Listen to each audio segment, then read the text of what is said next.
Demikianlah perempuan, ia hanya ingat kekejaman orang kepada dirinya walaupun begitu kecil, dan ia lupa kekejaman dirinya kepada orang lain walaupun begitu besar. Okey, itu adalah sebuah adaptasi ayat daripada cerita ataupun novel movie Tenggelamnya Kapal Van der Wijk.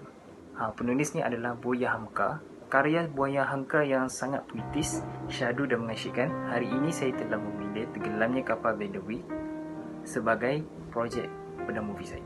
Cerita ini berlatar belakangkan setting pada tahun 1930-an, di mana cerita ini adalah memperceritakan di antara dua orang, iaitu Hayati dan Zainuddin. Cerita cinta antara dua darjat yang dipisahkan oleh adat, di mana masyarakat pada waktu itu terlalu obses dengan adat itu sendiri.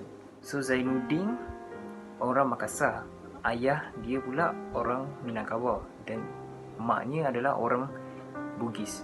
Masyarakat Minangkabau ketika itu tidak boleh menerima status sosial kahwin campur. So Zainuddin amat diketepikan. Konflik muncul apabila Zainuddin jatuh hati kepada Hayati. Hayati dianggap bunga di kampung. Hayati juga memang berdarah tulen Minangkabau. Dan konflik hebat lagi apabila Aziz, abang kepada kawan Hayati ni, minat pula kepada Hayati. Aziz ni merupakan seorang yang berpangkat dan berharta dan juga darah tulen Minangkabau. Pendekkan cerita, Hayati dikahwin paksa dengan Aziz walaupun dalam hatinya tak suka. Dan ada satu scene Hayati tulis surat kepada Zainuddin, minta untuk lupakan cinta antara kita, kerana kita dua-dua orang miskin. Kita takkan bahagia kalau kita tak ada harta. Walaupun Hayati masih suka kepada Zainuddin, tetapi Hayati still ada side yang dia rasa harta dan pangkat boleh bahagiakan dia. So sebab tu lah dia pilih budak Aziz tu. Malas nak cerita budak Aziz tu. Okay, and then Zainuddin lepas dia tahu Hayati telah tolak lamaran Zainuddin, Zainuddin kecewa. Dia kecewa hingga menyebabkan psikologi dan fizikalnya tidak stabil. Bahasa mudah, tak boleh move on. Badan dia susut gila, dia sakit-sakit. And then dia ada seorang kawan dia, dia tinggal dengan nama dia Muluk. So Muluk ni lah yang beri kata-kata semangat dekat Zainuddin untuk bangkit semula. Cinta itu tidak membangkang tetapi menguatkan. So bila Zainuddin dapat kata-kata semangat daripada Muluk tu, dia bangkit semula. Dia nak kejar cita-cita dia nak jadi seniman. Bermulalah cerita di mana Zainuddin dengan Muluk ni berpindah ke Jakarta. Dia pun telah menjadi seniman yang berjaya di sana dan telah menempa nama yang agak hebat dekat sana, jadi penulis yang terkenal. Pada ketika ini keadaan jadi berbalik apabila Aziz dan Hayati pula jatuh miskin. Mereka berpindah ke Jakarta dan ditakdirkan untuk dipertemukan Zainuddin dengan Aziz dan Hayati. Saya akan stop cerita review ini sampai ke sini saja. Antara ulasan cerita ini adalah, first, bahawa cinta ini takkan bahagia kalau berpaksikan kepada wang dan pangkat semata-mata. Di mana kita boleh tengok perkahwinan Aziz dengan Hayati ini berlimpah ruah dengan harta dan sebagainya. Di sebalik itu, Hayati melalui satu kesengsaraan di mana dia tak cintakan Aziz, tetapi dia cintakan apa yang dimiliki oleh Aziz. Dan Hamka nak tekankan dekat sini bahawa cinta ini merupakan satu benda yang tulus, satu anugerah yang perlu dijaga dan disemai dengan betul. Kita tidak boleh ada nafsu semata-mata untuk menyemai cinta itu sendiri. And second is, Buaya Hamka juga mengkritik masyarakat pada ketika itu, di mana contohnya masyarakat Minangkabau ini terlalu obses dengan adat sampai mengetepikan perasaan orang lain. Contoh, kalau hari ini masih ada lagi ibu bapa yang membuat pilihan untuk anak mereka berkahwin. Akhir sekali, Buaya Hamka mengkritik masyarakat ketika itu terpengaruh dengan budaya barat. Kita tahu yang bahawa Indonesia ini telah dijajah oleh Belanda. So kita boleh tengok kehidupan Aziz itu sendiri, yang di mana dia suka minum arak, pergi clubbing, main perempuan sana sini, dan it's not good. Ini adalah antara kritikan Buaya Hamka dalam filem tersebut. Bismillahirrahmanirrahim. Assalamualaikum warahmatullahi wabarakatuh. Saya Muhammad Husnul Fikri bin Mahmud.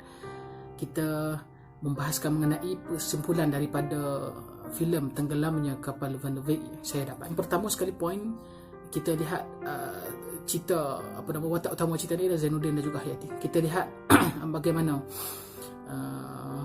konflik berlaku di antara dalam hubungan depa ni.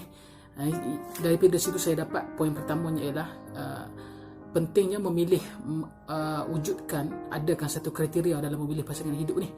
Dan ini juga ada tuntutannya dalam agama. Dalam kita lihat dalam kitab-kitab fiqh banyak bahaskan mengenai at-takafu, maknanya sekufu, persamaan di antara darjat, dari sudut pendidikan, dari sudut harta dan sebagainya, di antara kedua-dua pasangan ni mesti sama. Sebab nanti kita takut berlaku pertelingkahan, perbalahan seperti mana berlaku dalam filem ni lah. Dan sebab keturunan Zainuddin ni tak sama taraf rendah tarafnya berbanding dengan si Hayati ni, maka dia ni ditolak mentah-mentah dan akhirnya membawa kepada hidupnya melarat selama beberapa bulan, kecewa, berada dalam kekecewaan hati yang bengkak orang panggil. Dan yang keduanya ialah perlu memilih kawan yang betul-betul yang boleh menjadi apa panggil ni tunjang untuk kita saling bantu-membantu di antara satu sama lain lah, saling mengambil manfaat. Sebab dalam filem ni bagaimana watak Abang Bolok ni menjadi satu peranan utama lah juga sebenarnya dalam cerita ni, kepada bangkitnya Zainuddin ni yang daripada asalnya yang asal kecewa, duk melayan perasaannya, akhirnya bangkit menjadi seorang yang berjaya, menjadi seorang yang lelaki budiman. Dan yang ketiga ialah mukmin. Kita sebagai seorang muslim ni, seorang mukmin, kita perlu ada satu prinsip, kita perlu ada prinsip, kita perlu menjadi seorang mukmin yang kuat. Dalam hadis Nabi sebut al-mu'minun qawiyyun khairun wa ahabbun ila Allah min al-mu'min dhaif. Sungguh orang lelaki, orang mukmin yang kuat, yang gagah ni lebih Allah Taala suka daripada orang mukmin yang lemah kan. Dan Al-Quran pun wal mustada'afin min alladhin, orang-orang mustada'afin ni dia diberi kerehatan, relax. Dia tidak ada keutamaan untuk berjihad. Ada orang lelaki yang kuat ni, dia ada keutamaan, dia ada keperluan, dia disuruh, bahkan dia diberikan ganjaran-ganjaran yang penting dalam yang besar dalam melakukan jihad. Yang seterusnya ialah bersederhana dalam kesenangan yang kita dapat.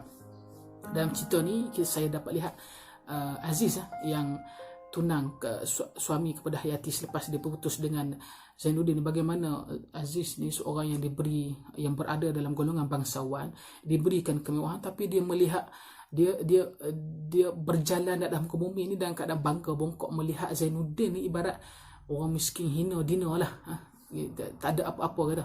Sedangkan dia lupa satu hari dia pasti akan jatuh. Kalau kita bila kita duduk atas, kita tengok orang kat bawah, kurang-kurangnya kita boleh tahu kat mana kita nak jatuh. Kalau kita akan jatuh nanti, kalau kita tengok atas, kita akan jatuh ke atas kan. Jadi itu satu pengajaran yang penting bagi saya dalam filem ni. Wallahu a'lam. Assalamualaikum warahmatullahi wabarakatuh.